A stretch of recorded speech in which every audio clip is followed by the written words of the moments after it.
This is a couple of poems that sort of argue with each other about the nature of the soul and its connection to the body. So it's kind of experimental. First, on point of view A, what's sent? The mind dies with the body down below the god cloud spindrift. What do we intend? We practice all our lives to rise, to know. Then hunker in bogs and tundra holds of bone. So fiercely do we feel we must not end. The mind dies with the body down below. Just one more organ come apart. What sows this ardent muck with urges to transcend?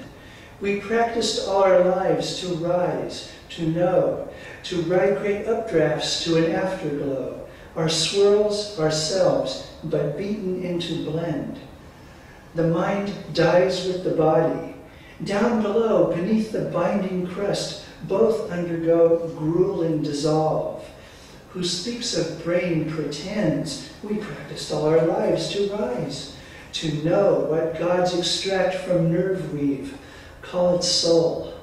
Torn from the raw flower, what blossom scent it sends.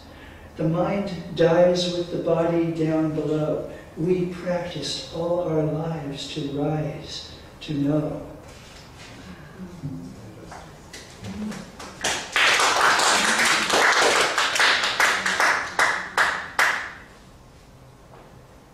Viewpoint B, not with the body down. The mind does not lie with the body down in death or liquefy in the last reversal. From what the mind is spun, the soul is wound. These interwoven as flesh and bone are bound, conjoined without a break, both integral.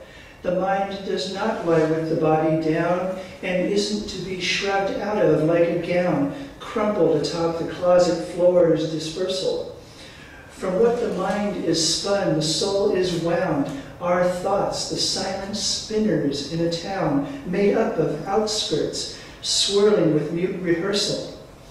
The mind does not lie with the body down. No, high, high up, at last it can be found, still gathering particles into universals. From what the mind is spun, the soul is wound. Mind owns no winding sheet in which to drown or disintegrate. Forever is its arousal. The mind does not lie with the body down. Soul of the soul, it cannot be unwound.